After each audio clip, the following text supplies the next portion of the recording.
Savalio. Napaku Eloya.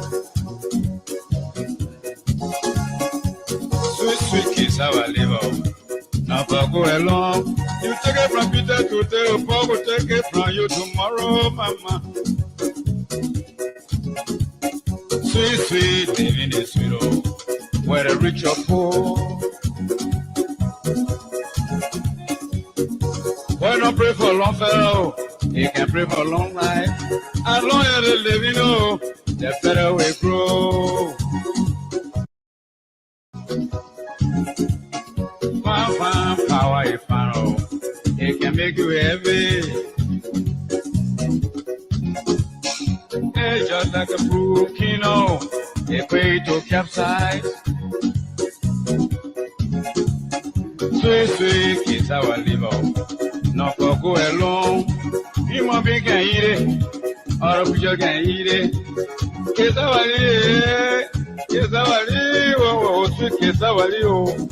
Not for go alone.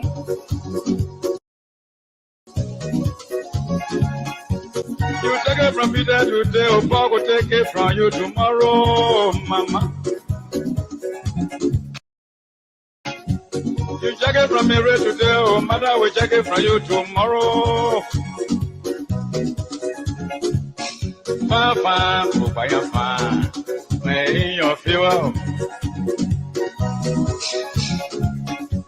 Well, people do to you, you go to cry. That's enough for one person, oh, it's a matter of time. After me is a lesson, yeah, brother, this I had. Sweet, sweet kiss our liver, not for go alone, mama. Human being can eat it, oh, the deer can eat it. Good our liver.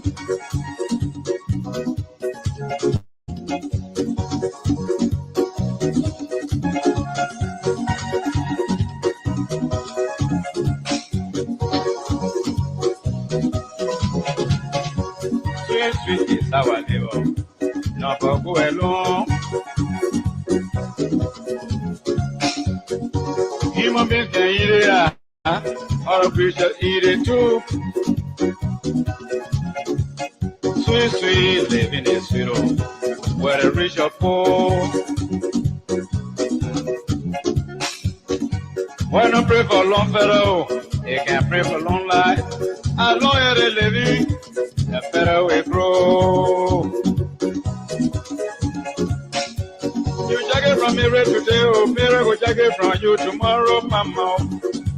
Hey,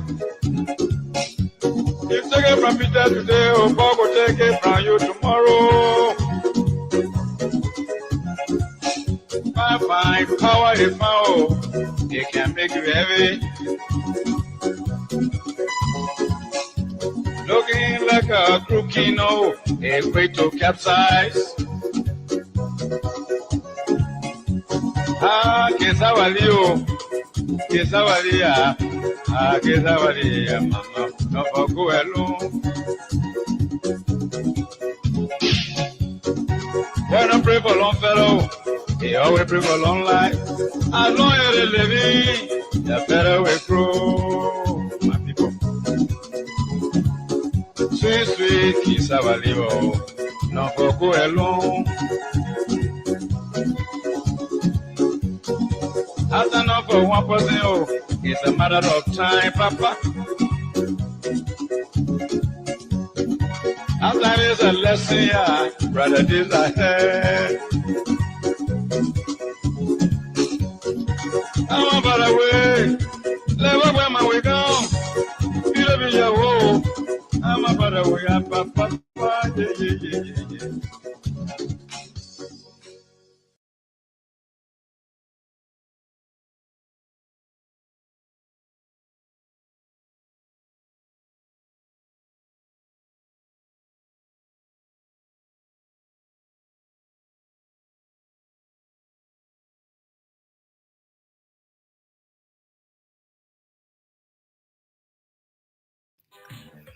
So the last time I was talking to my papa there, my old man there, my pikin there, all my real getting, I on Broad Street and there, I went Clarendon, I even went Pinsville, I went Bon, Lofa, Nimba, Grand Cape Man, and all my papa there, everybody just telling me, say, the man, say we not see the man, the man looking like good man, oh, the man just good, all the thing the man talking, it makes sense to help our country.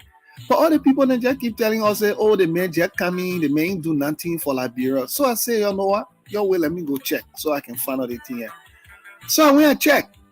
I checked that when the man was working with Coca-Cola, the man used his position to get people in Coca-Cola to donate about $2 million to support Liberia. During the Ebola time, the man decided, he said, I will help, I will get people together, I will use my position, $2 million. He stopped there. He provided scholarship for our children and Liberian children in Liberia and abroad. The man sponsored the Alexander B. Cummings Innovation Center at the AMU University. Imagine that for our students to be learning better, to get better access to Google things to learn. Then he decided, he said, no, I will look for local organizations in Liberia that are trying to do work for people to bring water. About 20 other organizations, 20 projects.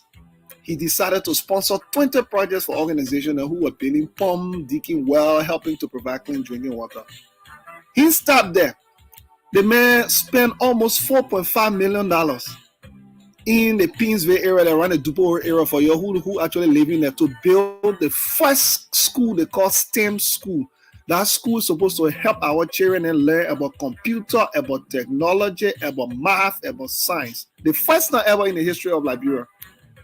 The man stopped there. The man convinced a friend in America during the Ebola crisis. That time you're not even thinking about running for president. During the Ebola crisis, he convinced a lot of BP people in America. He brought all of them with him to Liberia. He said, you gotta go see for ourselves what's happening in Liberia. He brought some top branding from Coca-Cola.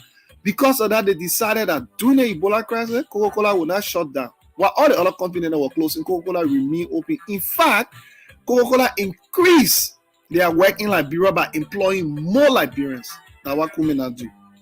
The main staff there, our president Ellen Johnson said, he saw the thing and said, what? The man too good. I can't believe the thing the man doing. So she decided to get a man the highest honor in the Republic of Liberia. She said, I will honor the man for the kind of good work he's doing. Long need to call the thing the Ninth Grand Band in the Humane Order of African Redemption. That's what Ellen Johnson said he get a man to honor the man. I said, even Jua Howard Taylor that running will open today, she saw the thing. She said, what? I can't believe it. The man are too good, man. The man too good for the man are too good the way the man helping the country. In fact, she saw the thing for lunch. She said, you know what? In fact, I'm in love with the man. The man too good. But the man will say, that one not there. He not doing it for you, Joel. Don't be in love with the man. Yeah, he married. I'm my husband. He only doing it for Liberia because he really loves this country. He launched the Cummings Africa Foundation. Since the man launched the foundation in 14 months, the man had undertaken 22 projects, and he now support 25 different organizations in Liberia, and about 30,000 plus Liberians now benefit from the projects the man now do. He now spent about $289,000 on education, agriculture, and health. The how good a man is, the man paid the wire school fee for 2,322 students. He won. He spent about $106,000 in actually doing it. The man stopped there. The man went to BWI. The man saw BWI. They played dark, no current. All our politicians that been in the country passing around, they never thought about it at all. The man decided, the man said, okay, I will change this thing, and I'm good for the people to be coming to school, no lie. The man buy this big generator. The generator can electrify the whole BWI and even provide more current to people outside of BWI. 350 kVA. The generator cost them $67,000. The man said, BWI, y'all use the generator so people can come to school with light. That the Cummings man they're talking about, they say the men are good, they don't know the man just coming. That the man, my people, when you go vote, remember, Alexander B. Cummings, the man want to change the country. The man want to make the country better. He said, you gotta stop supporting the politician who been lying to us. Finally, you gotta get together to make our country better. Remember, number 5, Alexander B. Cummings, number 5. They call the man talk.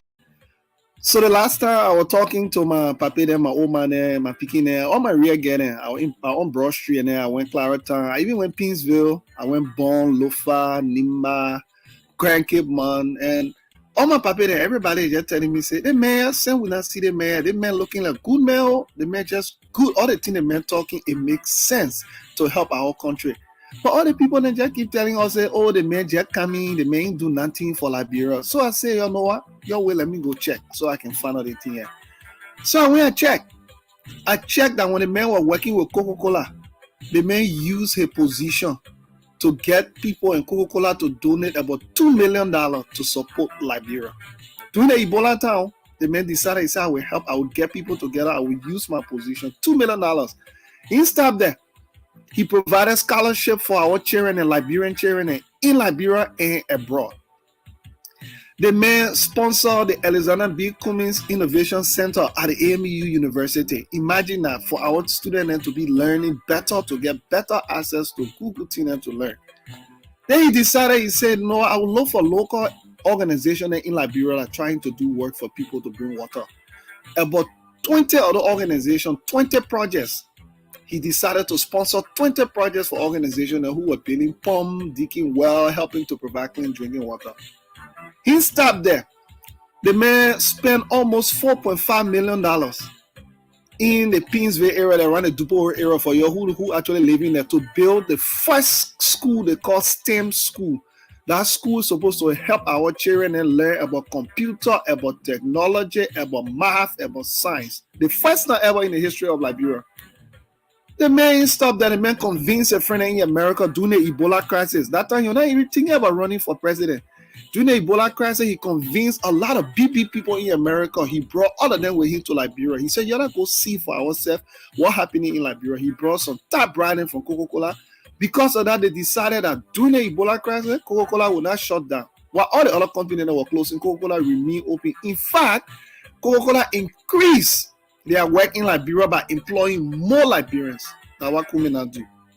The main staff there, our president Ellen Johnson said, he saw the thing and said, what? The man too good. I can't believe the thing the man doing. So she decided to get a man the highest honor in the Republic of Liberia. She said, I will honor the man for the kind of good work he's doing. Long need to call the team the Ninth Grand Band in the Humane Order of African Redemption. Now what Ellen Johnson said, he get a man to honor the man. I said, even Jua Howard Taylor that running will open today, she saw the thing. She said, what? I can't believe it. The man are too good, man. The man too good for the man are too good the way the man helping the country. In fact, she saw the thing for long. She said, you know what? In fact, I in love with the man.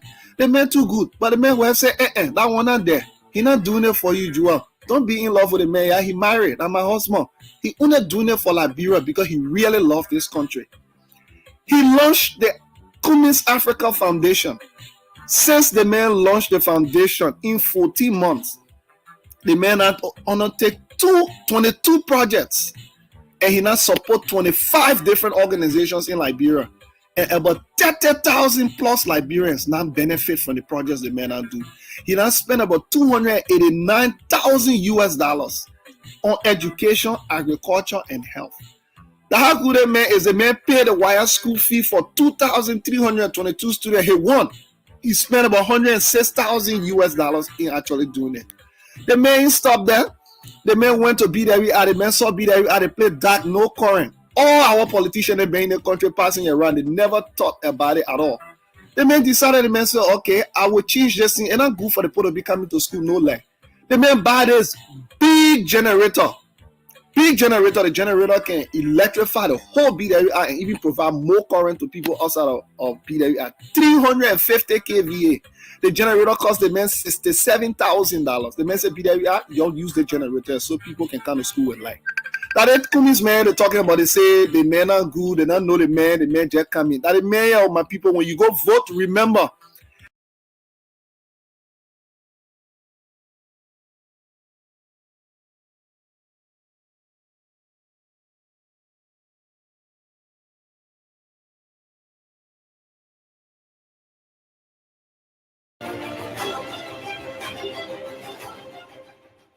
as Liberia braces up for its 2023 presidential elections, candidates are leaving no stone unturned in making sure that President George Weah does not win a re-election.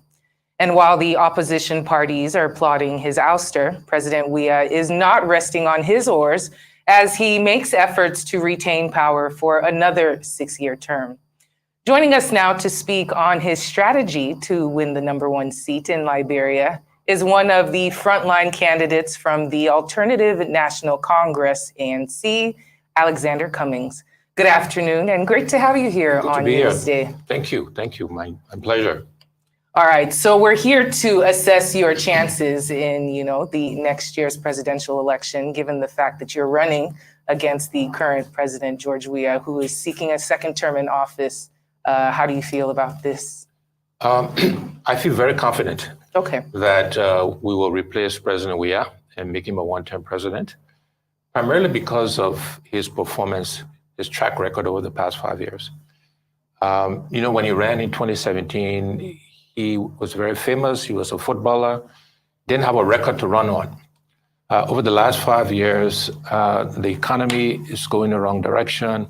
Liberians are suffering. Unemployment has increased. And so for all of these reasons, and because the governance in our country has deteriorated, I think we're very confident that we can make the case to Liberians to replace him in 2023.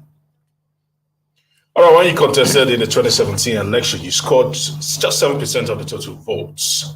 How much groundwork have you done since then to ensure that the path is a little bit smoother than the last time out? Yeah, we've done a lot of work in the last 5 years to make our case to Liberian people. And when we look at current polling in the country, because we do continuous polling, there are 3 candidates, top candidates: the president, the former vice president, and myself. And so it shows that we've made tremendous progress. Some of the folks that ran in 2017 are no longer running in 2023.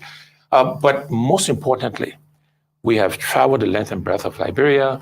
We've made our case to Liberian people, and the polling shows that we are in the hunt, if you will. And with the next 14 months to go, we're confident that we can succeed him. Okay, so there are reports of infighting among the various opposition coalition groups, including the collaborating political party CPP, to which your own party, Alternative National Congress, belongs. Have you been able to resolve your differences with former Vice President Joseph Boakai, or are you considering a new coalition, or maybe going into the race all alone? So we're considering a new coalition. In fact, we just recast, if you will, the CPP, a new framework agreement with one of the larger parties in Liberia. And we're in discussions with other political parties and individuals to come and join us to craft a new coalition. Of course, it'll be helpful the more we can consolidate the opposition. And I'm confident we may not get all the opposition parties together to support us, but we'll get most of them to support us in 2023. And speaking of those opposition parties, if perchance you were asked to step down for the former Vice President Boakai, I am hoping I pronounced that right, or any other alliance candidate to ensure the defeat of President Weah, would you consider that? Look, we'll consider anything in the interest of the country. But what I often say to that question is that you don't enter a race or a competition planning for failure, right, or planning to come in second. You enter, I don't plan for a plan B. We focus on the objective and we deal with reality if and when it happens. But we're very confident, and not being overly confident. Of course, we have a lot of work to do, but we are confident that we can make our case to Liberian people. We can bring together many of the opposition parties. And on that basis, I think we can replace President Weah. And again, I remind people that his performance has been just abysmal. I don't know if you're aware, but the United States government just sanctioned 3 top officials in the government for corruption. The Minister of State for Presidential Affairs, the President's Chief of Staff, has been sanctioned by the United States government. The Solicitor General of Liberia has been sanctioned by the United States government, and so has the head of the National Port Authority, all for corruption. This is damaging to the president, the government. He has not reacted in the right way to the seriousness of the allegations. Another reason why I think we have a wonderful opportunity to replace him and restore good governance to our country. All right, some Some would regard you, putting you side by side with George Opongwe, who is an international figure, known all over Europe, celebrated. And some would say you are a political novice, so to speak, understanding that in the last election in 2017, you didn't get as much vote as some would have said would have been impressive from your political bloc and also from your tribe. So we entered politics literally 18 months prior to elections, only 18 months. Before then, I had not been in politics. We came in the fifth out of about 20 plus candidates. We came in third. So that means they're right. It's still politically new. Yeah, but the point is we made tremendous, in 18 months, in the speaker's political county, Liberia is organized by counties, 15 counties. We came in third, ahead of many other politicians who have been there forever. In 6 of the 15 counties, we came in second after only 18 months in politics. It's now 5, will be 6 years later. We have made tremendous strides. And again, I go to the polling we've done across the country, and it says we made significant strides. And a lot of the old politicians have stepped aside, are no longer competing. We're going to build a coalition around me. We're offering new ideas. Liberia needs to do things differently. Our country is 175 years old, and yet one of the least developed countries in Africa. I keep saying you cannot keep doing the same thing and expect different results. And that message is resonating with Liberians. So I'm not confident because I say so.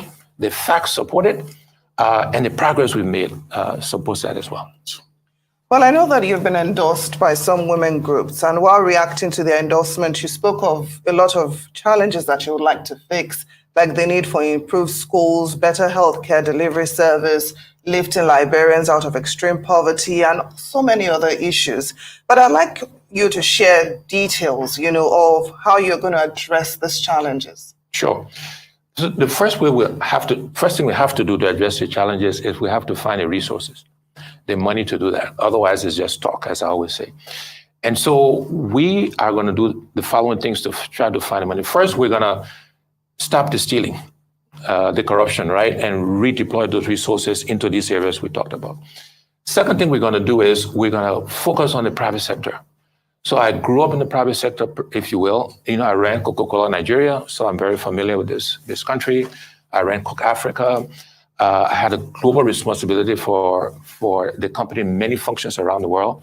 So I understand the private sector. I understand how to attract foreign direct investments. I understand what to do to encourage businesses. And through that process, we generate the revenue necessary to invest in education, in healthcare. The other thing we'll do different from what other politicians do is we're going to make choices. We're going to prioritize. We're not going to try to fix everything on day one. Because when you do that, you do a little bit of everything and you do nothing well. And so we're going to focus in education, for example, we're going to focus on teachers training and vocational training. In healthcare, we're going to focus on primary healthcare because what kills most Liberians are very basic things: malaria, typhoid, hypertension. So these are the things we'll do differently, but we'll find the resources, we'll make choices, we'll prioritize, and we'll begin to fix Liberian challenges and problems. We're going to privatize many of our state-run institutions because, again, governments are meant to create the right environment, not to actually run institutions. So private sector investments is another way we'll fix some of these challenges our country faces today. All right. Well, it seems very well thought out on your part. But let's go to a little bit of the controversial. You were recently exonerated by the courts of charges of forgery and criminal conspiracy. Of course, you maintained your innocence all throughout. And are you of the opinion that somehow the government might be using the court system in a way to suppress those who could be big candidates to go up against the presidency? Or is this just something that people are saying? No, the government will use every means they can to stay in power, including using the court system. The accusations against me were bogus. They were false, and I was exonerated. And by the way, the Solicitor General of Liberia, the chief prosecutor, was the one prosecuting me. This was a misdemeanor, not even a felony, right? But he was prosecuting me, and he's one of the ones that was sanctioned by the U.S. government. And so it says and speaks to the bogus nature of the accusations against me, because one of the reasons why he was sanctioned was because he suppressed, not just in my case, suppressed evidence that exonerated me. So the government has tried to use that means. We believe they will try to use that means, but we're prepared to call them out when they do, because we know Liberians will not accept or tolerate the use of the judiciary to keep politicians from their constitutional right to compete against the president. All right, you've been very critical of George Oponwe and his administration and his time. You've actually called to question his leadership style. You've accused him of mismanaging state resources. If you become president, what would you do differently? Or what approach should the state be taking to ensure Liberia is a better nation than it is right now? Right. A great question. And by the way, I don't criticize President Weah just because I want to replace him. I do want to replace him. The facts speaks to the criticism. By any objective measure, right? Unemployment, inflation, all your human development indexes are all going backwards. Fact, right? But what will we do different?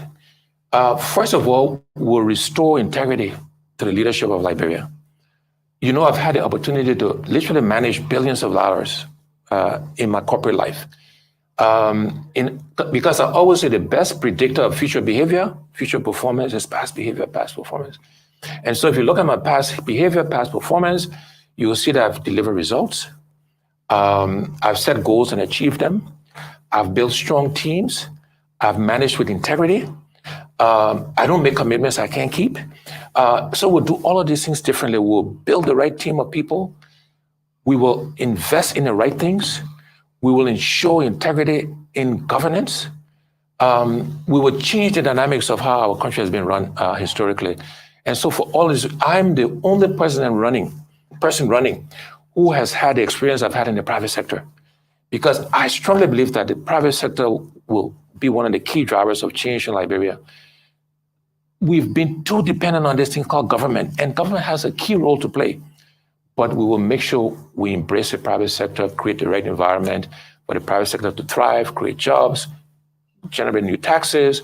We need to invest in tourism in our country. We have 350 kilometers of beaches, so ecotourism can thrive in Liberia. And so we'll do many, many things different, but we'll make choices in terms of how we go about doing that. Now, earlier you talked about stopping the stealing once you get into government, but that sounds very familiar. I mean, almost every African politician wants to fight corruption. And at the end of the day, it's same old, same old. So I'd really like to know how you plan to stop the stealing. How do you plan to fight corruption? How do you plan to tackle security, the security challenges in Liberia, such as armed robbery, lawlessness, just tell us a bit more specifics. Yeah, so first thing I would say to you is that one of the reasons why corruption thrives, not just in Liberia, and I like the fact you use stealing because corruption makes it sound elegant. People steal, right? They're rogues. It's because there are no consequences for people who commit these acts. And I say to Liberian people, I say to people supporting me, there will be consequences for people who steal Liberian people's money. I also say, as a leader, I will set the example. If you cannot tell folks not to steal if you're corrupt yourself, or the people in your immediate circles are corrupt. So we'll make sure that I set the example, people around me set the example, and when people steal, they will be punished. We will go after them. We'll go after their assets. We'll also make sure we make things very complicated. I don't know about Nigeria, but in Liberia we do. And when you make things complicated, you create opportunities for people to use that complexity to extract rent, to steal. We're going to go on a mission of trying to simplify things. We're going to also make sure we are paying civil servants a living wage. We did the math, the arithmetic, what the teachers make by the middle of the month, their funds are almost gone. So at the very elementary level, they will take money to change grades. Or if you don't pay police people enough to support their families, they will pull you over, right? Because there's corruption all through the system. But at the senior levels, we'll set the example and there will be consequences for it. And in our political institutions, because the corruption is everywhere, we punish people. They lose their roles as an example of what will happen when we assume state power. All right, sounds good. Now, you've spoken passionately about the fact that Liberia needs to conduct a census before they can go into the election period. Have you seen anything on the part of the government that shows that they're serious about conducting this census, especially since it's so close to the elections? It's only 7 months away. Correct. So the government has delayed conducting a census, which is constitutionally, they should not have done that. Now they're saying they're going to start the census process in October, and it should be concluded by February, March. The concern is that because of the corruption and the lack of integrity across the government, there are concerns that that process will not be conducted with the level of integrity that it should be. So we will do our best to try to monitor that process, to call out any situations that we think are inconsistent with the rules and regulations. But they have committed now to fund the census. It's supposed to start, suggested in October, albeit late, much later than it should have happened. And we just got to make sure we monitor it so the consensus actually reflects the reality of the change in the demographics of our country. All right, talk to us about a pressing issue happening right now in Liberia regarding to a new bill that seeks the approval of the legislature before they can approve the retirement of electoral magistrates. Some are saying that this is unconstitutional and it's almost going to fester violence in Liberia. What do you say to this? Well, I hope it doesn't fester violence. You know, Liberia has had a history of civil wars, and which has really destroyed the fabric of our country. And I hope that we do nothing that will cause that to happen. But it is indeed a risk. But yes, the point though, I think Howard mentioned earlier about using the courts to affect the elections. This is another opportunity we think the government may be using to change the magistrates. I don't think constitutionally the legislature can do that. There is some debate occurring in the legislature about whether or not they have the right to make these changes. We have called that out. We're going to be pushing back. If we need to get folks to protest against it, we will. Because again, it's another attempt, I believe, to influence the outcome of the election by tampering with the National Elections Commission, by changing the magistrates in the counties that monitor the election process. I hope Liberia has two branches in the Senate and the House of Representatives. Yeah. Has been proposed in the Senate. I don't think the House will pass it. I hope they don't. So I hope it doesn't come to pass. Okay. Now, you touched on Liberia's past in terms of the Civil War, and I know that the 2023 election will mark the 20th anniversary of the signing of the Accra Comprehensive Peace Agreement to end the Liberian Civil War. Now, I'd like to know what progress has been made in terms of national healing, reconciliation, and, probably economic prosperity since then, and what you're going to do to foster that. Yeah, look, some progress has been made. It would be unfair and incorrect to say that we haven't made some progress. I think historically, typically when you pass the 10th year mark after a civil war, it's typically a milestone. It's a good sign that things have settled. And of course, as you say, we're pushing year 20. So we passed that. That happened under Mr. Sirleaf, the prior administration. But more progress needs to be made. We have never really brought many of the perpetrators of war crimes to justice. So one of the things we're advocating is for a war economics crime court to actually look at economic crimes that have been committed, war crimes and punishment, bring punishment to those people who committed those crimes. So we've made some progress, but a lot more can be done in terms of reconciliation, in terms of acknowledging the hurts and the pain we've caused Liberians. I think we can do a lot more work in that regard. And because we've not brought to bear true justice, I think it's why this era of impunity continues in our country, where you can say anything against the law and get away with it. And it's something, again, we're determined to do, to restore the rule of law into Liberia, to invest in the institutional system. Because even as I talk about private sector growth, unless you have rule of law, you have a judicial system where there's sanctity of agreements, you're not going to attract private sector. And so those are fundamental things we'll have to fix, reconcile ourselves and our people. Liberia is only 5 million people. I think Lagos is over 20 million, right? Greater Accra is over 5 million, right? We have to do some work to I remind us, Liberians, that you don't pick your tribe, you don't pick your religion you're born into, you don't pick your gender. Those things should not separate us, right? Easier said than done, but we have to have those conversations to bring our country and our people together. Well said. And speaking of those conversations that need to be had, we know that the population of Liberia was drastically depleted after the war, and we know that they were scattered all over the world. So in terms of working or collaborating with other nations in the diaspora, even Nigeria, since you said you spent quite a bit of time in the public sector here, what are your plans in order to get collaboration from some of these other nations in terms of investment and improving the economy for the Liberians? Sure. So two things I would say to that. One is Liberia has a large diaspora because of the war, all right? Both in the United States, in Europe. Liberians are in Australia, they're everywhere, right? And actually, if elections were held today in the diaspora, I'll win. I'm serious, no competition there. So we want to encourage Liberians to invest back in Liberia. We want to create an environment for them to do that because we have to start with us, right? But then beyond that, one of the reasons why I'm here today, these few days, is because I have relationships in Nigeria. And I want to encourage Nigerian businesses to think about coming to invest in Liberia. We're in the sub-region. We're part of ECOWAS. Similarly, I will be visiting Ghana. We'll be visiting Ivory Coast.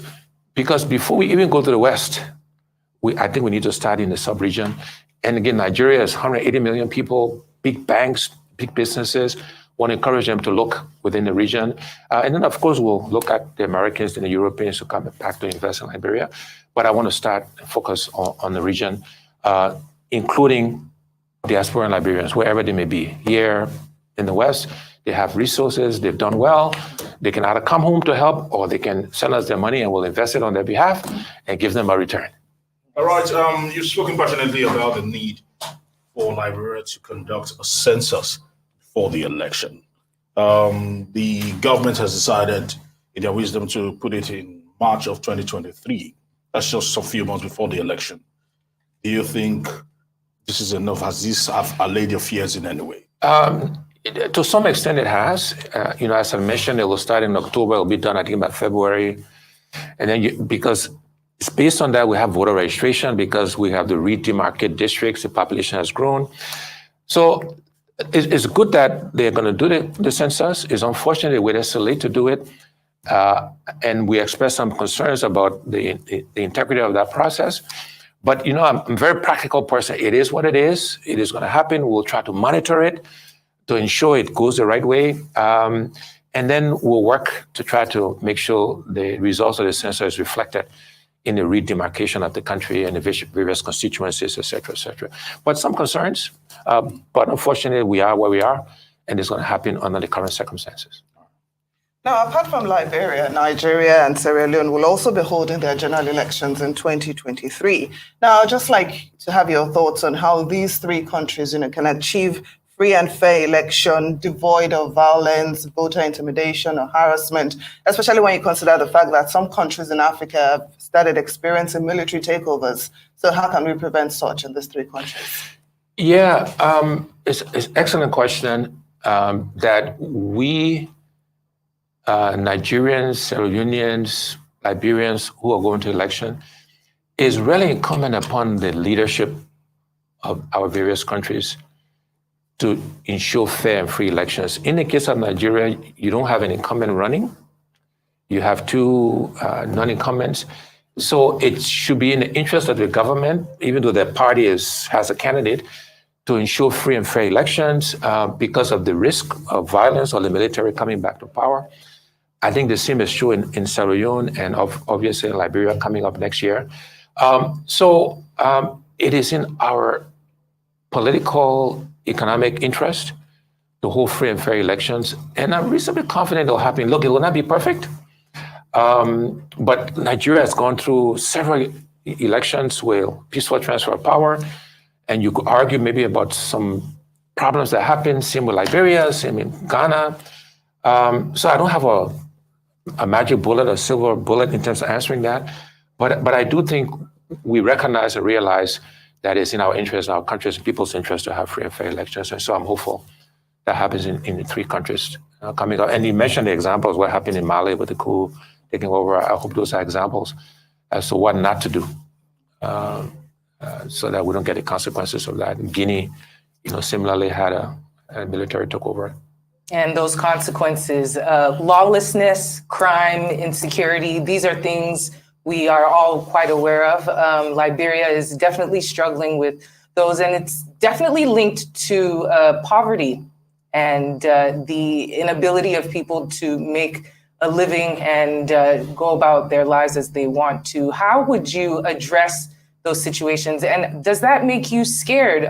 Do you have any fears for your own safety going into the elections, knowing that sometimes these things can be quite unsafe? Yeah, so,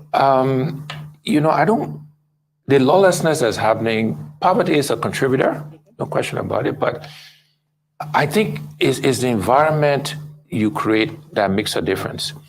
So in the case of Liberia specifically, this government has politicized the police force.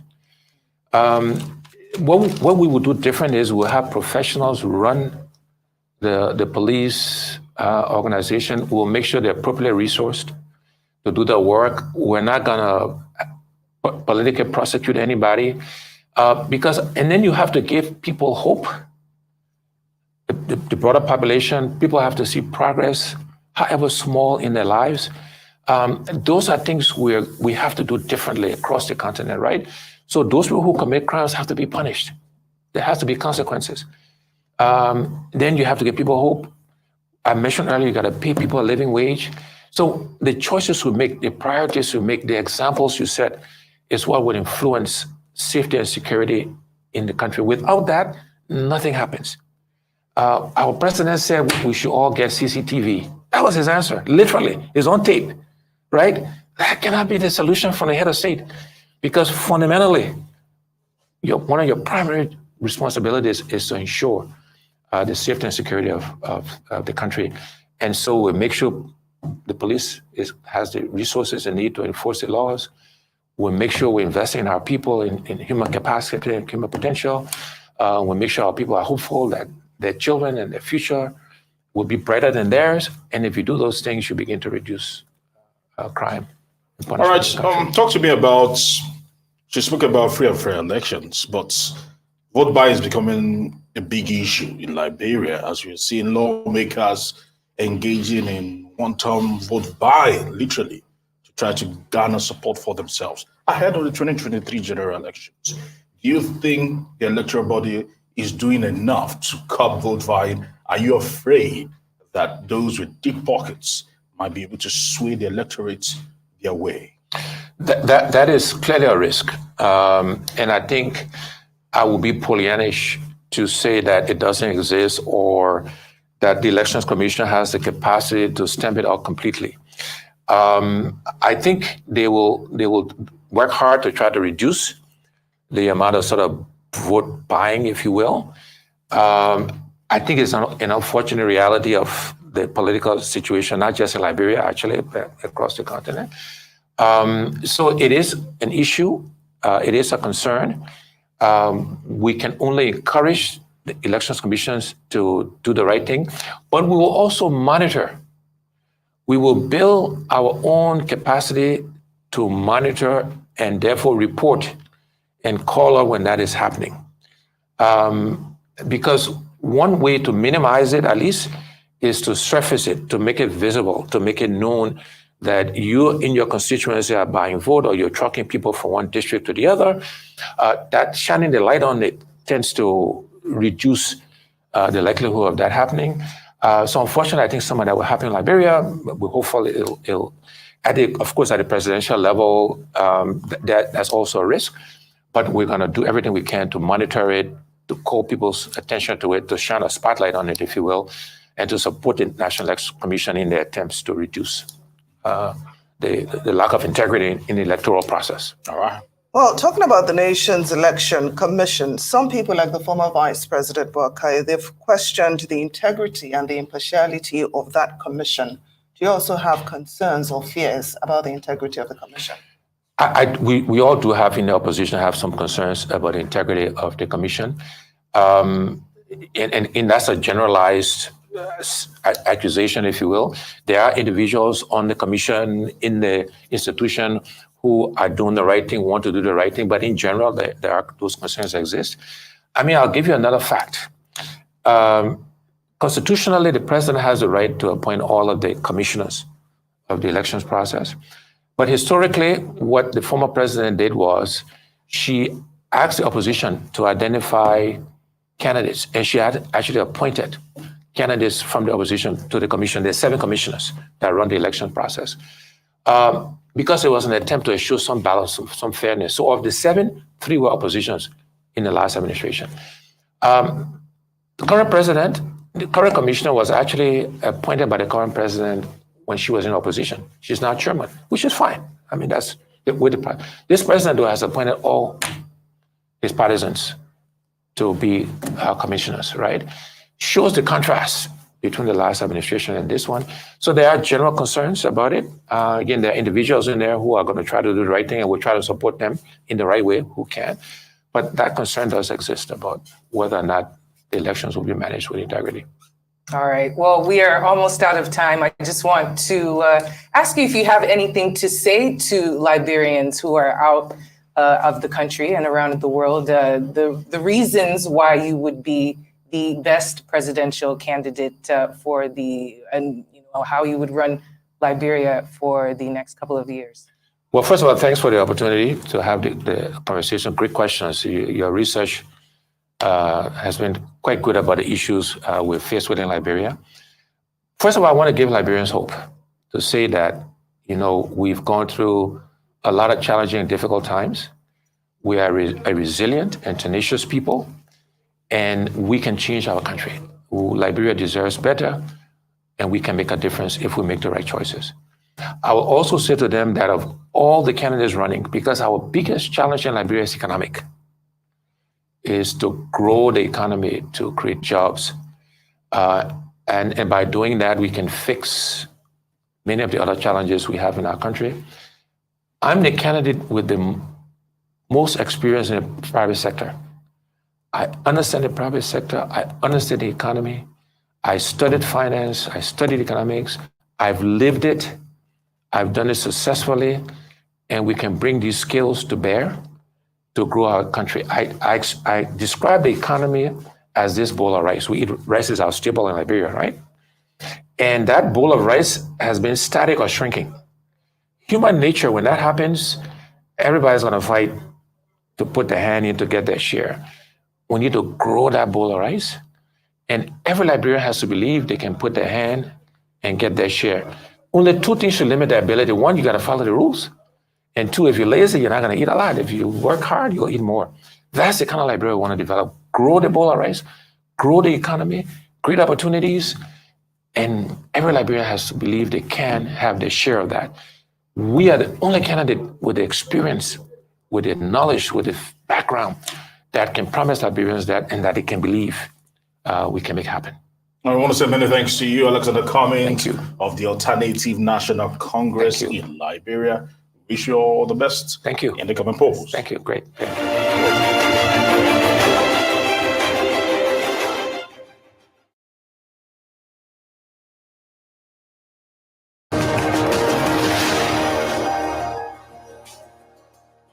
Liberia's former vice president, now opposition Unity Party political leader, Ambassador Joseph Onyema Boakai, has vowed to transform Liberia when elected president in 2023. He stressed that the current government has brought misery and suffering to the Liberian people. The former VP outlined the platform of his government built around agriculture, roads, education, sanitation, and tourism, which has an acronym, ARREST. The opposition Unity Party political leader stated that under President George Weah, Liberia is threatened by the same factors that were used by insurgents to destroy the country during the Civil War.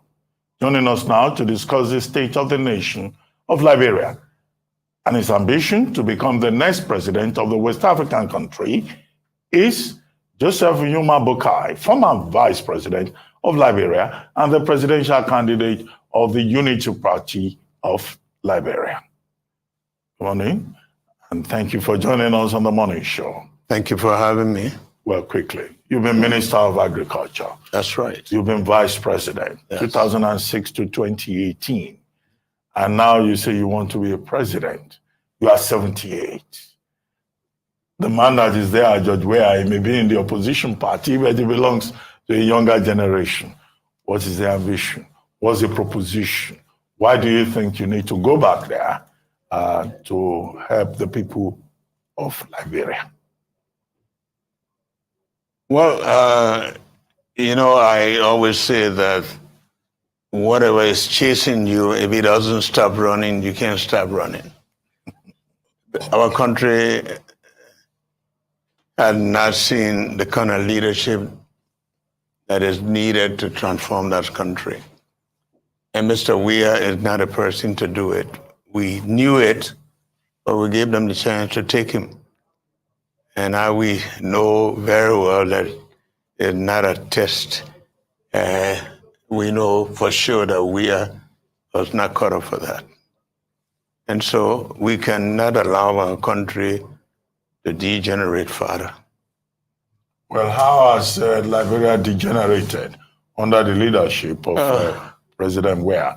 Although I understand he's been away since October watching football. That's right. In Qatar. But that can be the big problem. What exactly do you And I did say that Mr. Weah's presence in the country and his absence were all the same, except that when he's absent, he takes the money away. Mr. Weah, we all know that he was not really cut off for this kind of job. Mr. Weah is doing exactly what he's cut off for. And Liberia, when we were in power, Liberia was removed from being a failed state to a country that was giving hope to the people. We put in better infrastructure. We were able to remove the stigma of a nation that was failing. And right now, you go to Liberia, people who know Liberia, the country has gone backward in every area. It's all corruption, stealing with impunity. A country that is on autopilot because there's no leadership. And we cannot continue to risk the future of unborn generation. Not to even mention the ones that are there, young people that just languishing. And so we need to rescue Liberia. All right. We hear you that you need to rescue Liberia. What's your plan? I know we talked about the arrest, AREST. So can you detail how you hope to rescue Liberia? I came with the arrest, and I didn't put 2 arrows because we didn't want to frighten anybody. Arrest, AREST. The immediate plan is to start with what most of the people know in the area I have been in, that is agriculture. Because in agriculture, 70 to 80% of our people, where we were able to raise their lives, produce marketing, where I came from, people were able to send their children to school. But we believe that agriculture will not do well if you don't have good roads. So we go to the R and we talk about roads. I think Mr. Weah misunderstood me when I said road number 1, road number 2, road number 3. I was not talking about this community roads and just for the sake of putting something maybe and making money. I'm talking about roads that are very strategic to development. Roads, farm to market roads that help to reduce prices because of the possibility of people moving with commodities and keeping prices low, roads that are able for medical facilities and even for education. Then I went to E, arrest, education. The number of children that we had in school had dropped drastically, firstly because of the lack of good teachers, access to good schools, children sitting on the floor, and there's nobody that even has a feeling that life is beyond them. Then you go to the S sanitation. We are in developing country. We are not advanced in curative medicine. But if you keep the communities clean, if you take sanitation and keep the people in the rural community, you give them clean environment, and even in the urban area, if you go to Monrovia today, everywhere is garbage, everywhere. Good health start with good environment. So then you talk about LRT tourism. Liberia has the possibility for tourism. And that tourism combined with the hospitality industry will create some jobs for the young people immediately. They'll be able to give opportunity to the rural community in the cottage industry. They'll be able to give the young people a job in the management of hotels and things that will give them the confidence that there is a future for them. All right. So I'd like to delve into the politics of Liberia, going back to the post-war politics of Liberia and how things are pretty much run. And a lot of people are also saying that you are part of the old guard. And why are you trying to run in a country that is largely dominated by young people? You served in Samuel Doe's government. And President Ellen Johnson Sirleaf couldn't openly endorse you while the elections went on and on, because it was stated that she come out to say that I'm not supporting any of the two candidates when he went to runoff before the incumbent president, George Weah, got in. So a lot of people are saying you're part of the old guard, and what is this vendetta? That things are not probably as you say they are, but they also agree to the fact that yes, there's been massive corruption and all of that, but what new are you going to bring to Liberia? Because you are part of the old guard. You've been in and out of the circle of power since '83, since the Doe time. Yes, but I also have a record that goes with me. I served, and once I was asked that why can you do as president that you couldn't do as vice president, and I said, if you want to see a race car, you put on the racetrack, not in the garage. As vice president, the Constitution is where uncalled to say the vice president presides over the Senate without a vote, except there's a tie. A vice president assists the president.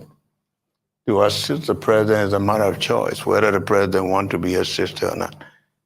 And my records show that I assisted the president very well. The fact that she went the way she went, well, she knows it better than I. But I belong to Liberia, that's my country, and I have a right constitutionally to run for president because I still believe that there are a lot I can offer this country that I have not been given the chance to do. And that's my right constitutionally. Okay, sir, let me ask you this. Do you have the support of Madam Ellen Johnson Sirleaf we have all of that issue when a road was commissioned, and the road you had superintended over it on the way to Lofa County, which is where you come from. Okay? And she said, well, that just happened. She didn't know that the two senators would be there, and she was not endorsing anybody. But this time around, you are leading the opposition party. Do you have her support? What is your relationship with her? Our second, sorry to interrupt you. And the second point I wanted to raise is that you've accused President George Weah of profligacy, of corruption, how the census and population preparation process, has been abused, how, money, has been mismanaged, how he has abandoned the country. Is he back, by the way? The last time I saw him, he was still watching football in Doha. So are you going to conduct a probe? Are you saying that if you win the election in 2023, you will, although your campaign slogan is AREST, are you going to add the other R and arrest people? That's a good question. The Liberian people have lived a long time with impunity. The Liberian people have suffered a lot, and they have a decision to make. The Liberian people would like to see justice. They like to see ill-gotten wealth restored, or people who got rich overnight to account. I don't think it's a bad thing for you to say, this is what I did and this is what I got out of what I've done. We continue to see a country that is without good roads, children without hope for education, and people are getting rich overnight. I don't think it's a bad thing to ask them to say, how much did you earn in the period and how were you able to get what you have? I think that's what the Liberians would like to see, and that's what I would like to do. Absolutely. But sir, I wanted you to talk about Madam Ellen Johnson. Madam Ellen Johnson Sirleaf is not my problem. Madam Ellen Johnson Sirleaf and I worked. There's not a time we had any dispute. The decision she made is her decision. She knows why she did it. I'm not going to go into that. Let's talk about your economic policy for Liberia. Under President George Weah, we've seen food prices rise and people unable to afford staple food in the country, and inflation rates have gone up. What are your plans to improve the lot of Liberians and to ensure that food prices come down so that the average Liberian can afford to eat and feed their family? Well, I don't know where you come from with the information that food prices are affordable, because when Mr. Weah took power, we were told that rice price was going to come down to $500 a bag. $500 a bag, Liberian dollars, you compute at a rate of 150. Today, rice, they just announced, is over 17 US dollars a bag. And you tell me, for people, most of whom are earning less than $100, I don't know how they can afford that, send their children to school and go. So it is not true that food price has come down. Life is very difficult in Liberia. I live there. That's what I asked. I said that food prices have gone up. Oh, okay. I'm sorry. What are your plans to make None of my lives plans are yes. that. In fact, is to start with what the Liberian people, touching the lives of the small people in agriculture. If 70 to 80% of the people depend on agriculture, I want to start with that, where I worked before, and I know that it was possible that at a time we were importing only about 30% of our staple food. And the potential is there. The soil is there. The farmers are there. All the cooperatives that we had that were working, none of them are functioning. Liberians, even the cocoa and coffee we used to export, there's no market for it. I have gone in the rural community and I've met Liberians. If you want to export your cocoa and coffee, you have to take it to Guinea because all the marketing channels that were set up, nobody has paid attention to them. We have to start giving the people hope from where they believe and what they know. And I know we are able and we have the potential to at least produce food to feed a country in a reasonable way.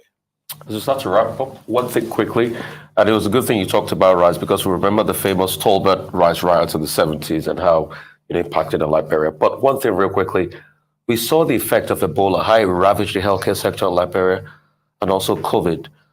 The healthcare sector in Liberia is at an all-time low. What are you going to do to ramp up the healthcare sector once again in Liberia? No, that's why I talk about starting with sanitation, where the people are able to have a preventive healthcare delivery system, while we try to build the right infrastructure for curative medicine. The healthcare sector is deplorable because of the same sanitation, the lack of good drinking water. You go to Monrovia, most often the hospitals say typhoid. It starts with water, quality of water. I had said that I want to make sure that we keep not just the rural, but urban communities clean, the schools and all of these places of public use, keep them very much sanitary and give the people some feeling that they can live in a clean environment. The healthcare sector, the DILTIF, it is not that it is not on paper, it is there. It's a matter of affordability. It's a matter of even those that are giving healthcare services, they are not given the right incentives. And most of the people will prefer leaving the country, those who can afford. And we cannot afford that because most of the people cannot afford to leave. Well, we have just about 2 minutes. There's a question I wanted to ask. All right. Many years back, I reviewed a book written on Liberia. And I know that in Liberia, there's an establishment, a very powerful establishment. I don't want to go into the details on TV. Where do you stand in relation to that establishment? And is it true, as alleged by your critics, that you are running a tribal ticket? Tribal, ethnic. Oh, no. You keep complaining about the Congo people. If there's anybody I complain about the actions of people, the neglect of people, not about, I'm one of those persons who I can say I'm well integrated. I went to institutions that we mixed up well. The idea is I do not talk about people, I talk about actions of people. And I think there's a lot that is wrong in our society with respect to people rather than talking about people themselves. And I am well connected in Liberia. With the establishment? Everywhere. You know what the establishment is? I know, but again, I'm sure you do. Thank you very much for joining us, sir. Thanks again. Thank you very much for coming to the conversation.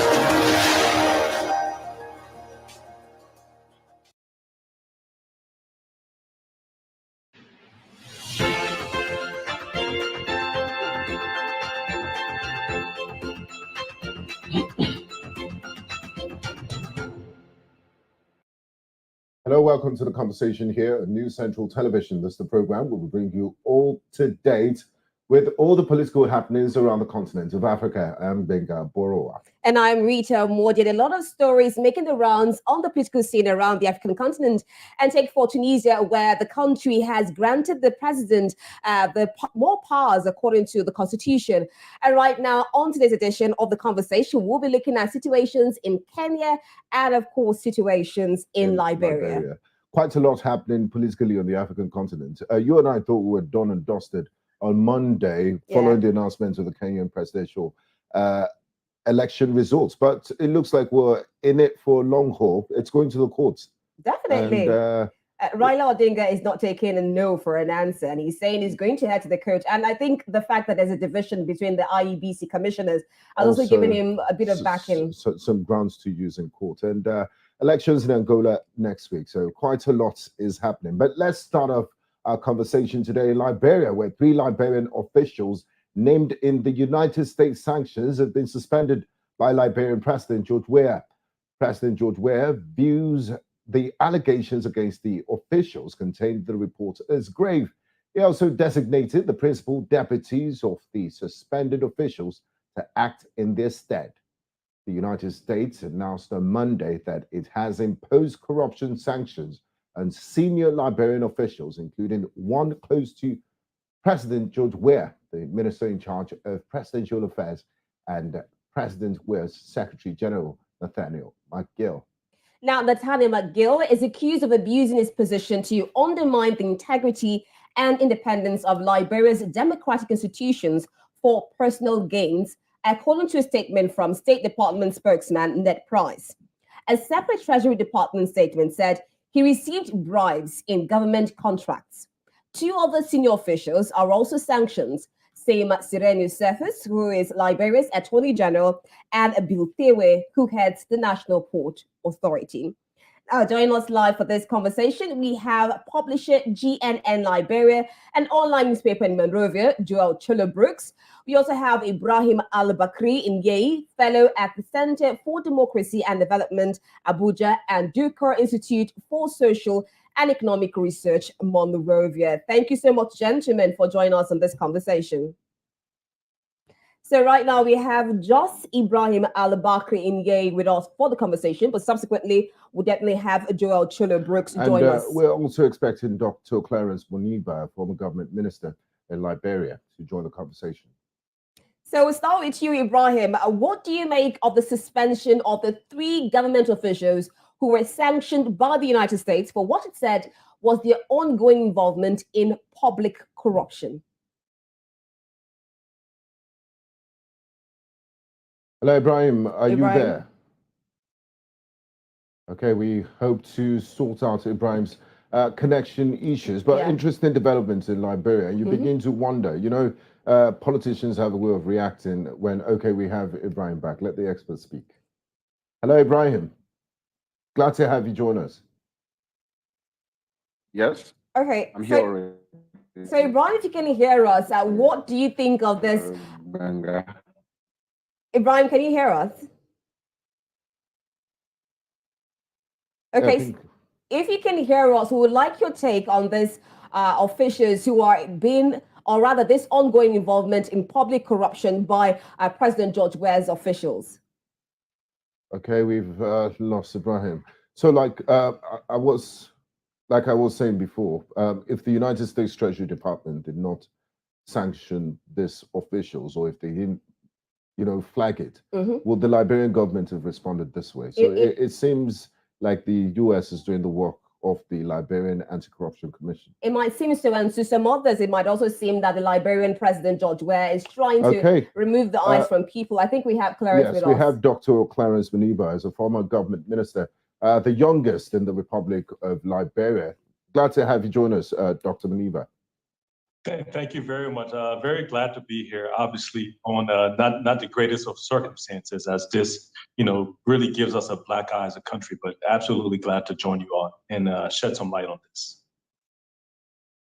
Okay, Dr. Muniba, what do you make of this corruption, this scandal that's going on? It was flagged by the United States Treasury Department, and there've been sanctions against them. And now we've seen the Liberian government respond by suspending those involved. What's your take on all of this? You know, and again, that's a good question. And that's always been the challenge that we've had here in Liberia. It typically, you know, when you look at Liberia, you look at the entire context of what we have. Corruption is always an issue that we talk about as a nation and as a country, but we never really take action on. And so even if you look at the past history of Liberia over the last 30 or 40 years, nobody has really gone to jail for corruption. And so that's why we always ask the question, are we really serious about fighting corruption, or are we just talking about it? And so even in this particular case that we're highlighting right now with the 3 government officials suspended now by the president, and the truth is nothing probably would have happened at all if the United States government wouldn't have intervened and put them on the sanctions list. And that's the issue and challenge that we have. We always wait, and we're very reactive to fighting corruption. We're never proactive. And that's been a challenge for us throughout our history. And it will continue to be a problem if we continue to just wait for others to take action in Liberia. All right, thank you so much, Dr. Clarence. I'd like to bring in Joel Cholo Brooks right now into the discussions. Now, Clarence mentioned the fact that the government in Liberia has more often been reactive. Now, what do you make of this suspension? Do you think it in good faith that President George Weah is finally putting a tough line on corruption in Liberia? Or do you also feel that he has just been reactive? Thank you to appear on the program today. Monrovia is the hottest spot today. A lot of people are talking about this issue of the suspension of the 3 officials. But many are calling for their dismissals because they are allegedly involved in high-class corruption. So people are calling for the president to dismiss them instead of suspending them. So that's the issue. That's the issue of the discussion today. If you can remember, my platform reported this, that government officials to be sanctioned because of the corrupt deals. And people took that news to be fake news. But then you won't believe it. When the news came out this week, a lot of people have been calling me, commending me for my publication. And so, that's it. That's the hottest story in town. Okay, but Joel, don't you think that proceedings actually follow before dismissal? So a suspension first and then their investigations before dismissal? Yeah, what they are saying is that, yes, indeed, the president has come out to suspend those officials involved. But what the public are saying is that one of the officials, who is the Minister of State for Presidential Affairs, McGill, has been bragging all around here how, in fact, to steal in Liberia is not bad. Rather to steal in Liberia than to go other country and take the money that was stolen to go and develop other countries. So people took serious exception to the minister's statement. So when the thing happened, a lot of people got so angry of the president not dismissing this guy because he's already admitted that, yes, indeed. It's better to steal than to take the money out of here and go to other countries to develop. So people are still saying the president should have gone beyond that, dismissing them instead of suspending them. Thank you very much. Joe, I'd like to bring in Ibrahim. Ibrahim, what are the political implications of this suspension if you look at the political climate in Liberia, and what's the opposition saying about this development? Well, the political implications are severe and grave for George Weah's political future. The opposition, Unity Party, the Liberty Party have all issued statements calling for actions beyond suspension. They are calling for the dismissal of these officials, but this is beyond the dismissal of officials. This brings to question the functioning of the government, the capacity, independence of the government institutions that are charged with the fight against corruption. So it begs the question of where have they been? These grave allegations. There have been no indictment against Mr. Nathaniel McGill over the last 5 years. There have been no indictment and no accusation against Mr. Sereno Cephas. Yes, there was an investigation against Mr. Bill Torway last year, not against him personally, but against officials of the National Port Authority. And his name was mentioned by some of those officials, but there was no attempt by the Anti-Corruption Commission, the General Auditing Commission, all of the national institutions fighting corruption. None of them spotted any of these guys highlighted what they have been accused of doing. And so this brings to the table the question of where are we running a functioning government? Do we have to be, does the United States have to fight for us? Where have they been that these grave allegations have taken place and none of them have spotted this at any stage? And so it's a question of the credibility of the government and a question of President Weah's own determination to fight corruption moving forward. The suspension for me is cosmetic and doesn't address the broader question of reform and the broader question of strengthening state capacity to address issues of corruption and the lack of service delivery. And so for me at this stage, I want to discuss greater issues of governance reform, building state capacity, than discussing the mundane issue of great officials being suspended from the WIA government. Okay, thank you so much, Ibrahim. I'll take up from where you stopped last now for Dr. Moniba. Now, you talked about the anti-corruption department in Liberia. So, Dr. Moniba, do you feel this is an indictment on the Liberia Anti-Corruption Commission for not actually spotting these ills going on? That's kind of the challenge that we've always had in this country, and I always say we have very good laws and agencies in this country. We have the foundation to be a strong, transparent, democratic country. The challenge is our implementation and accountability in the country. And so when you do look at the anti-corruption agencies, this is something where, they haven't had success in the past. And this is something where the entire world is looking at us. And so, there has to be something where we have transparent, accountable investigation, where it's free and fair and it's open to the public. So we know exactly that we have to be able to see at some point that corruption has to be prosecuted in this country and not encouraged. And this is an opportunity, even though they haven't delivered in the past, for them to deliver right now for the Liberian people. Thank you very much. Now, I would like to bring in Joe. Joe, one of the government officials suspended is President Weah's Chief of Staff, Nathaniel McGill. President's Chief of Staff is in his inner circle of the government. He's very close to the government. My question is, are they sacred cows in Liberia's anti-corruption war? And what are the chances that this, we've said it before, if it wasn't for the United States, what are the chances that they will be indicted? And like one of the panelists said, it's quite cosmetic. So do you think such a high level of graft will go on without the president's knowledge, or the anti-corruption agency commission is just looking the other way because they're a few sacred cows when it comes to politics in Liberia? Well, as you may be aware, Minister McGill is the head of the president's office, the chief of staff of the president.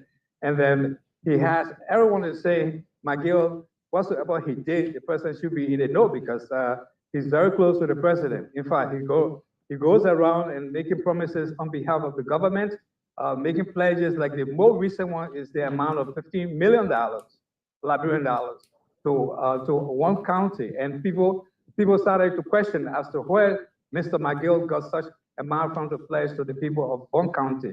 So everything that took place, people are saying Mr. President should be aware because he's McGill. He and McGill are very close friends.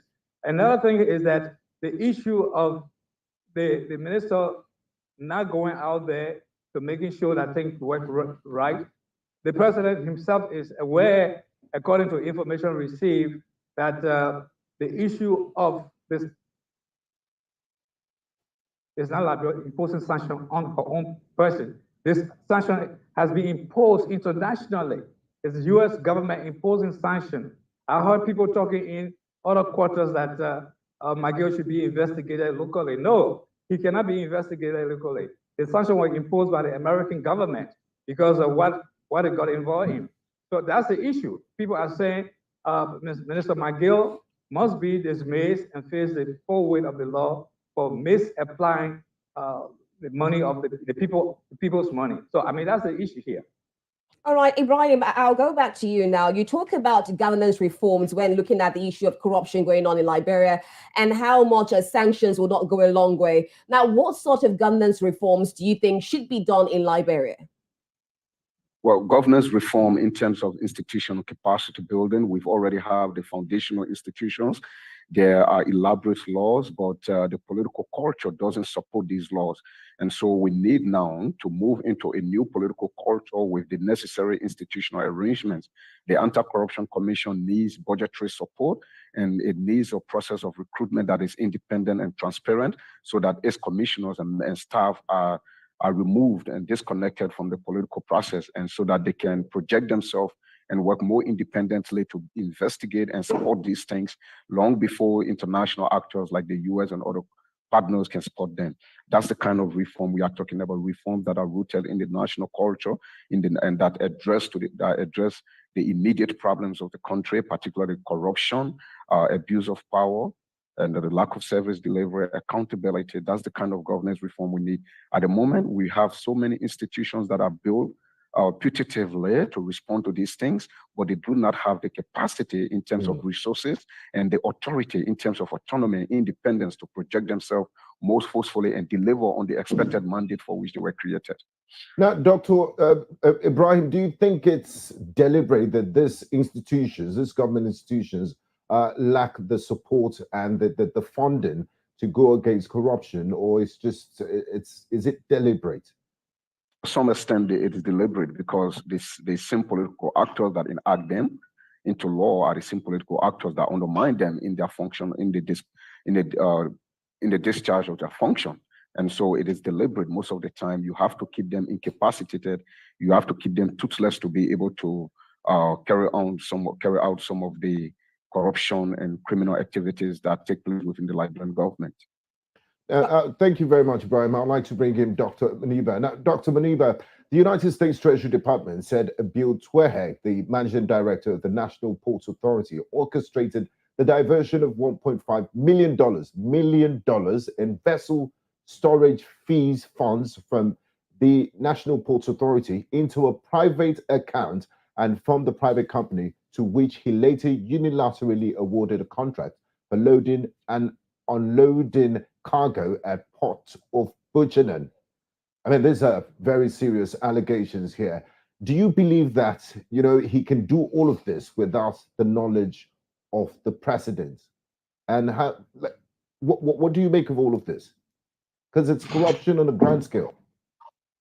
No, it really is, and unfortunately, I think these are allegations that, if proven true, it is possible that you can't do it without the knowledge of the president because he runs an autonomous agency. But this is where, again, when we look at the policies of this administration and even past administrations, this is where we have to be very clear in terms of how we want to go forward. And this, there has to be a time in our nation's history where we say enough is enough. And this is that time right now. These are allegations that have been, founded by the United States government. I'm assuming and I'm hoping they're going to share with our anti-government agencies. And so where everyone who's indicted here must be prosecuted to the full extent of the law. Because again, there's a lot of corruption in the country. I can't sit here and say the president knows of everything. But I can say that the president now has the opportunity and the responsibility to act on what has been found and instruct our anti-corruption agencies to do a full investigation, which I hope will be transparent and open to the Liberian people. Because again, enough is enough if we really want to develop our country. Okay, Dr. Mondibe, I would like to stay with you. Now, looking at all the past administrations and looking at George Weah's administration, how badly would you say corruption has affected the Liberian society? Oh, I mean, listen, we still, up until today, a lot of people in this country live, like it's 1922 or 1822. A lot of, like the poverty in this country is extremely high. So poverty, outside of policies, poverty has to be looked at as the number one reason why we're struggling in the country in terms of development, in terms of agriculture, in terms of education and healthcare. I always say that in Liberia, because corruption has been rampant, throughout our history, unfortunately, it's, Liberians are actually dying because there's no money to buy, to build hospitals, train doctors, or buy medications and drugs for our citizens. So it's extremely rampant in our country, and we must have an opportunity at this point forward. This is public knowledge now. Now, it's almost been like, yeah, there's corruption, but there's nothing done about it. It's high time now that the government starts to do something about it. So again, I continue to call not only for a full investigation on people in this administration, but I served the previous administration as well. I'm calling for that, the US, the World Bank, the IMF, everybody else who works with the Liberian government to open investigations on everyone, not only in this administration, but the previous administrations as well. there has to be a time, like I said, enough is enough. And this, I hope, will be the changing of the guard in Liberia, where we start to prosecute people who are guilty of corruption.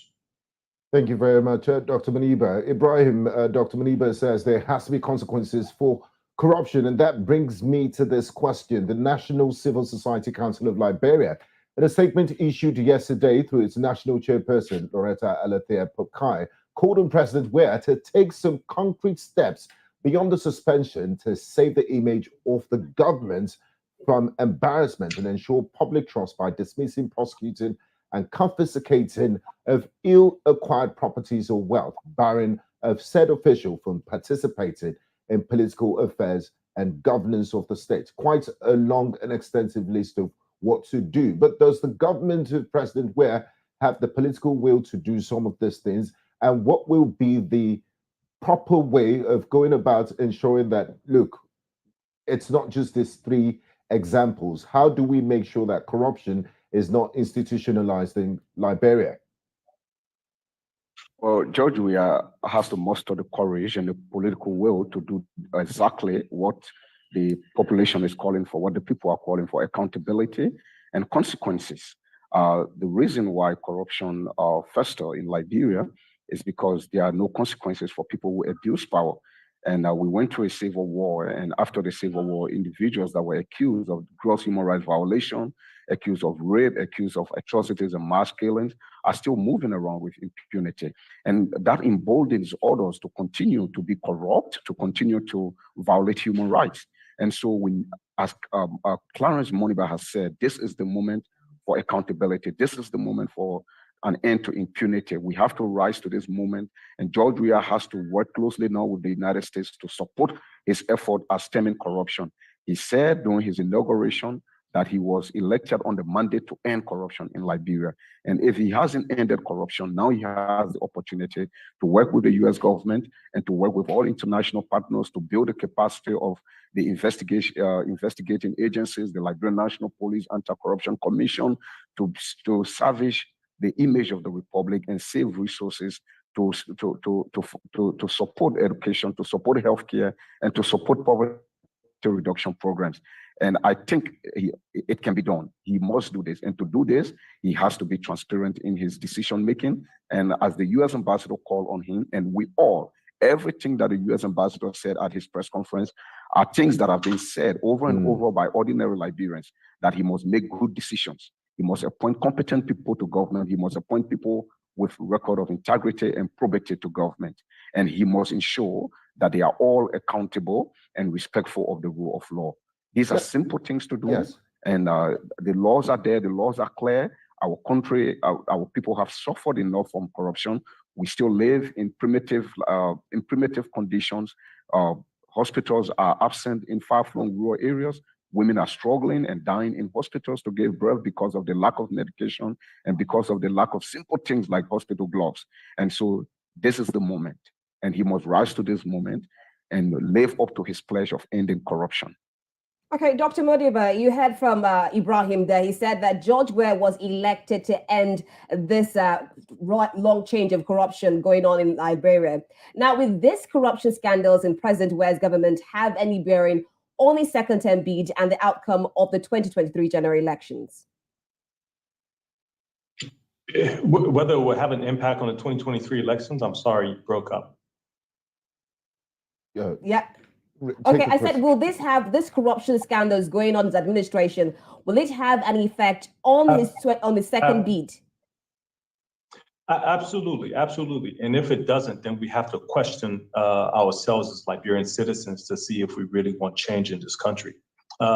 Again, corruption throughout our history has gone with impunity. And again, but people are actually rewarded a lot of times in Liberia's history because of corrupt acts and practices, because they're the ones who have the liquidity, they're the ones who have the cash. So when we start to go into the 2023 cycle, it's going to be very key to understand, kind of the feeling, the temperature of the Liberian people. And I'm assuming, and I've had multiple discussions over the last couple of days, whereas what's going to be the next step? What's going to be the reaction of the Liberian people? And I don't think it's going to be favorable to the current government. And what has the opposition said about this? Once again, it's the typical, and this is where now we as Liberians have to be tired of the typical, in the sense that, opposition parties and opposition leaders have come out and spoken out against it, and called for prosecution. But the thing is, normally in Liberia, everything that happens has a 24 to 48-hour cycle, and it's actually a joke in this country, in the sense that what would happen, it would take over the news for a day or two, and then it would die down, to the point where a lot of corrupt officials throughout the history of our government, they'll be accused for corruption, they'll be suspended, maybe moved to a different administration or ministry, and then nothing happens, no prosecutions. So this is where, again, we have to really be keen on what happens going forward with these government officials in terms of prosecution, investigation, and possible prosecution, and then also what will happen in 2023. Now, finally, before I let you go, same thing. It's going to be very key, and I think it's going to have an impact on the 2023 race. Now, finally, Ibrahim, we heard from Dr. Maniba there how, it's not just Liberia, in Nigeria too, you could say the same thing about, people moving on and just going about their daily lives in order to fend for themselves, and they really don't stay on issues, and that's why there's almost a culture of impunity. My final question is this: what are some of the real-life effects? Because some people feel corruption is a victimless crime, and it's our turn to eat. It's the person in power that has the opportunity and the blessings. So, what are some of the real-life consequences of unimpeded corruption in the country? Well, it is clear, and Liberia demonstrates the case right? of what corruption does to a country. It undermines the capacity of the state to deliver basic services. In Liberia, about 60% of school-going children, students, are in private schools. This is because the government schools are undercapacitated. They do not have the resources. They do not have the qualified teachers. And the private schools as well are expensive. And in most rural communities, I told you before, most rural communities, there are no hospitals, health facilities are under-resourced, they are absent, health workers are not paid on time, and they are severely underpaid. And so the consequences are clear. We've seen an increase in the rate of maternal mortality in Liberia the last few years. And this is because the hospitals are under-resourced to respond to the challenges. And we've seen the number of young people dropping out of formal education in this country. And this is because the lack of investment in youth development programs in the country. And so the real-life consequences are clear. It undermines the capacity of the state. And Liberia represents the most glaring example of a state being held down in poverty and in miserable conditions because of corruption. Okay, thank you very much, gentlemen. This is where we drop the anchor on this part of the conversation. I'd like to say a big thank you to Joe Cholo Brooks, publisher, JNN Liberia, an online newspaper in Monrovia. I'd also like to say thank you to Dr. Ibrahim Bakari Inye, a fellow at the Center for Democracy and Development in Abuja and Duco Institute of Social and Economic Research in Monrovia. And finally, Dr. Clarence Maniba. Thank you very much, gentlemen, for being a part of the conversation and sharing your insights with us. Thanks for your time and contribution. Thank you very much. Thank you very much. You're watching the conversation here on News Central Television. We just concluded our conversation on Liberia, where the United States Treasury Department has imposed sanctions on 3 government officials in Liberia. We looked at the consequences. It's now time for us to switch gears to Kenya, where presidential candidate Raila Odinga has rejected the results of the just concluded Kenyan elections. We'll look at the implications of this and more when we return from the break. It's a conversation. Do stay with us.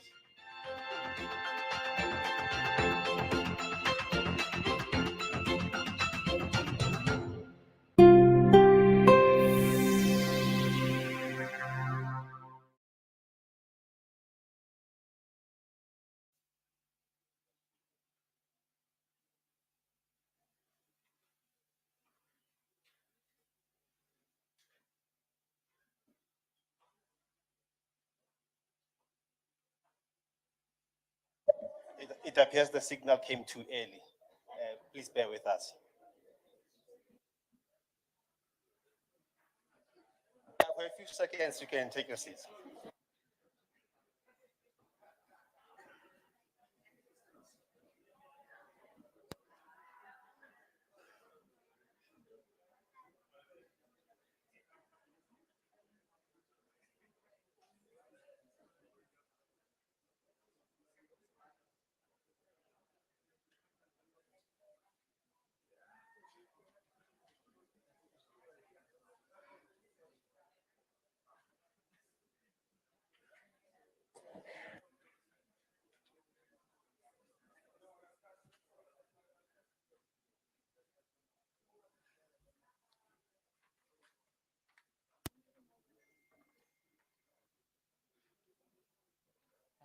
Oh, thank you. Yes. Thank you.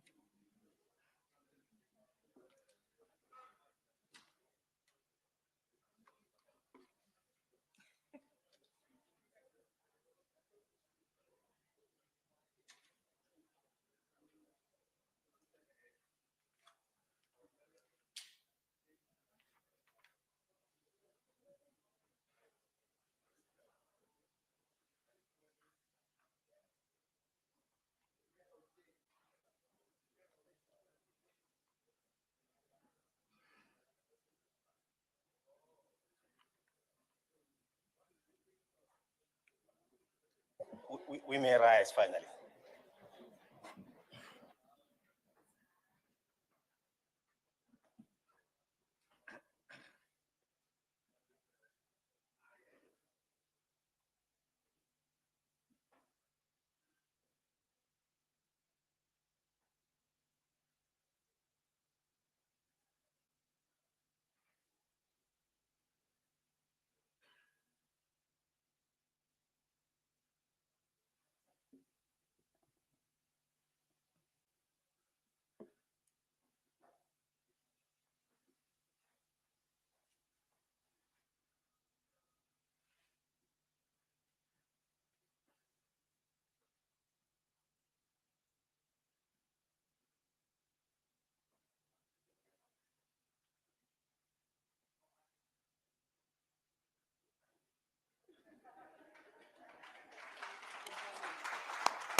Some people want to sing. It's okay, you can sing.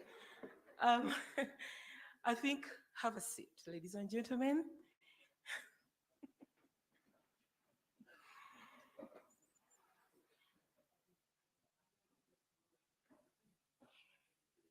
Your Excellency, former President of the Republic of South Africa and Chancellor of the University of South Africa,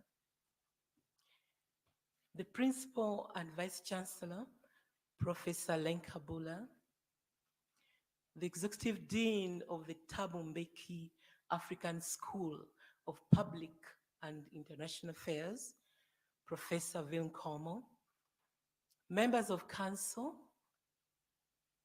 members of Executive Management present here, members of the UNISA staff and students, distinguished guests, and Your Excellencies present here from all ambassadors, good afternoon. Dumela. Madame et Monsieur, bon après-midi. Jambo. Habari zenu. Molweni. I'm getting good, eh? Well, talk to your neighbor and say you look good.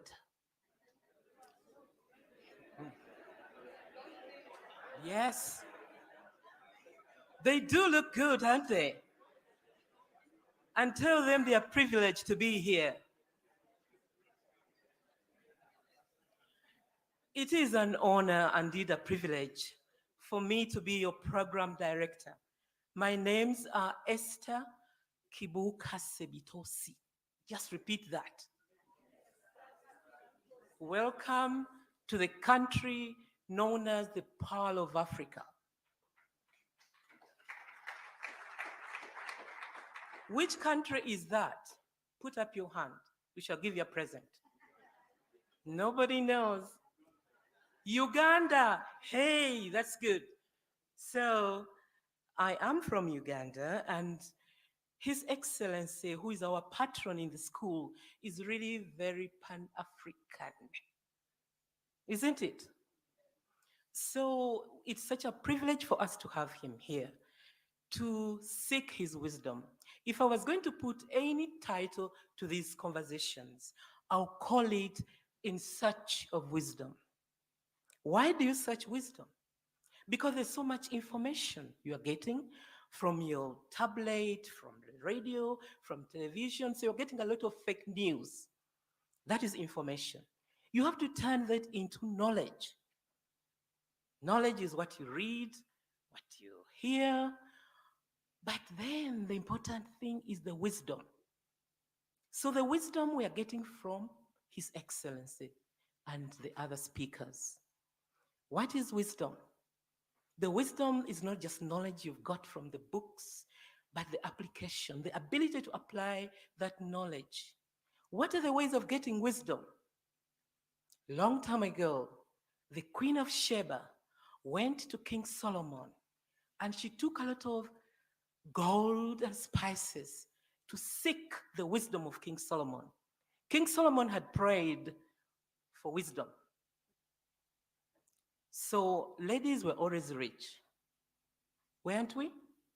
She took gold and spices to get the wisdom. And it is recorded that she asked him many questions. So this afternoon, you have got the opportunity to ask many questions to His Excellency. Clap your hands right there.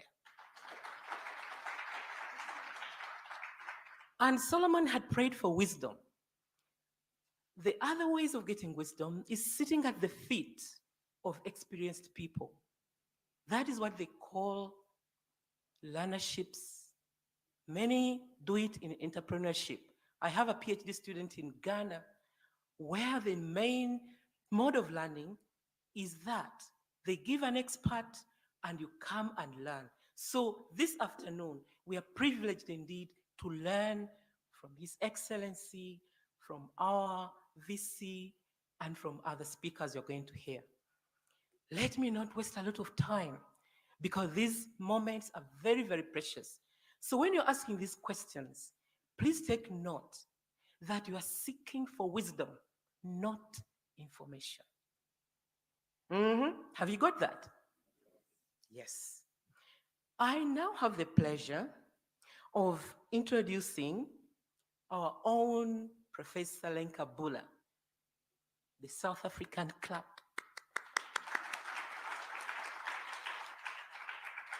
You already know her as the Principal and Vice Chancellor of UNISA. The CV is too long. I'm not going to bother reading it. Please Google it because she's a woman of substance, a great leader. She's an activist in social justice, in gender, and everything. We are so privileged because she was the first woman to be appointed the Principal and Vice Chancellor of UNISA. Please give the South African welcome.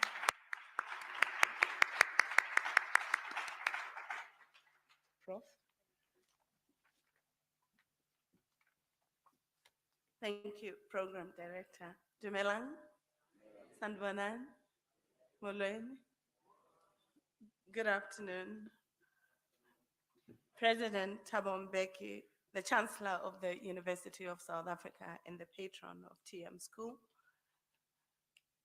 We're truly elated that you've made time to engage with us. Members of council and executive management of the university, I recognize Ms. Nakena amongst members of the executive.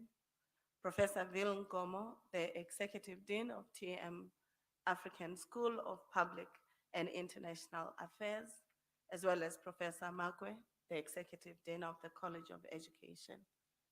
Professor Zetu Kakata, Dr. Bowe, Mr. David Leswalo, and all esteemed guests, members of the diplomatic corps, students, academics, and professional staff of the University of South Africa, and all guests here to celebrate and engage this great icon of South Africa in the continent, one who has not been afraid to naming, but also appealing to our social consciousness, to transforming lives for our society in the global arena between North-South, as well as in the continent, not to go with a begging bow in the global arena. These are very important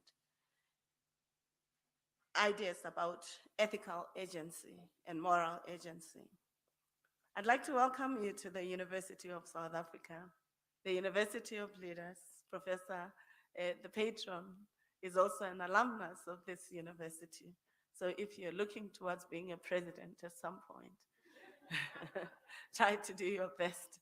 This is the place where leaders are formed. No, I'm honest. President Mandela, the current president, President Aristide, all of them have gone through the shores of UNISA. I'd like to welcome you to this august event, an engagement with the Chancellor, the patron of the TM School, the former President of the Republic of South Africa, and our Chancellor. I appreciate the opportunity that as we celebrate 150 years of UNISA's existence, the inventor of comprehensive open education at the level of university, that you have joined us in the first celebratory engagement with our Chancellor, President Mbeki. I think this one deserves a round of applause. It requires a round of applause because this is an example of how Africa can initiate and invent systems that are generally resourceful in the formation of individual, in the development of economies and systems, but also in creating access and success to education. No university before UNISA had that. But UNISA is also the founding institute for the university system in South Africa. And therefore, we should at all times not negate the asset, this asset of society and the mission it has to play. I want to say, President Mbeki, the first time I participated in your engagement with the students, I was quite peeved. It was the investment seminar, the first one when you were starting the Thabo Mbeki Foundation and Timali. At the time, I was one of the lecturers that were at the center of supporting this particular mission. And I vividly remember the call that you made around if Africa does not invest in its people, but also in its economies and institutions, then we would not move anywhere. And I still think this is an important arena. It's okay, you can. My excitement is also, Chancellor, is also about the fact that you have not been afraid of encouraging the world of ideas and contestations of ideas, even in the seat you held as a president of this country. You were worried about the identities of Africans, their spiritualities, civilizations, but also contribution to the global arena. You invited all of us to rethinking around the transformations and the renaissance or revolutions that required the geopolitical ideas, economic ideas, and the social imperatives for positioning politics, economies, for the new millennium. And a critical importance of change was quite something that we still have to really reimagine the renaissance and the revolutions required if our continent is to have citizens that live with dignity, and if our institutions will be resourceful to our societies, but also to the global arena. Colleagues, we must never forget how President Mbeki led a 10-member high-level panel of the African Union in the war against illicit financial flows from the continent. These fundamental issues concerning the socio-economic and political advancement of Africa are still potent questions that we are grappling with in the current context, even here at home. Chancellor Mbeki also declared during a Youth Day rally that as a society and government, we must continue to forge broad youth front for the reconstruction and development, placing at its center the active participation of citizens and youth and young adults as their own liberators from the yoke of social deprivation. These are quite important insights that we should, as we think about engaging, think seriously about them. But you didn't just talk about this, President Mbeki. You ensured that the strengthening of organizations that support youth development, such as the National Youth Commission, Umsobombo Youth Fund, and the South African Youth Council, were one of the programmatic priorities that enabled the youth and young adults to learning from leaders such as yourself and to prioritizing their communities. And when you spoke at the Youth Day event in 2008, Chancellor, you recognized the importance of South African youth by pointing out that the country's freedom today is the result of the youth past sacrifices. And youth must never forget that. When we have disruptions in our society and decimation of systems, institutions, but even of each other, we should remember that particular call you made, that the youth should work in collaboration with society and with the government to ensure that the opportunities and benefits of democracy bear fruit. You urge the government to prioritize the task of developing and empowering or giving the center stage to women who are talented, who can ensure that they improve the participation of South Africa in the world. Your cabinet and the parliament at the time demonstrated women of substance who were committed to ensuring that graft was not normalized or normative, but that the social justice agenda is rolled out. This is quite important because for us as universities, we need to think around how Africa's universities contribute and partner with society to alleviate poverty, to resolve, and to ensure the best use of resources of the continent for the benefit of our society. And yet the African higher education research agenda tends to focus purely on academic and scientific objectives in order to ensure publications in refereed journals and not necessarily engage scholarship. And this is an area that UNISA, as it celebrates 150 years, has pivoted engaged scholarship as an important arena and horizon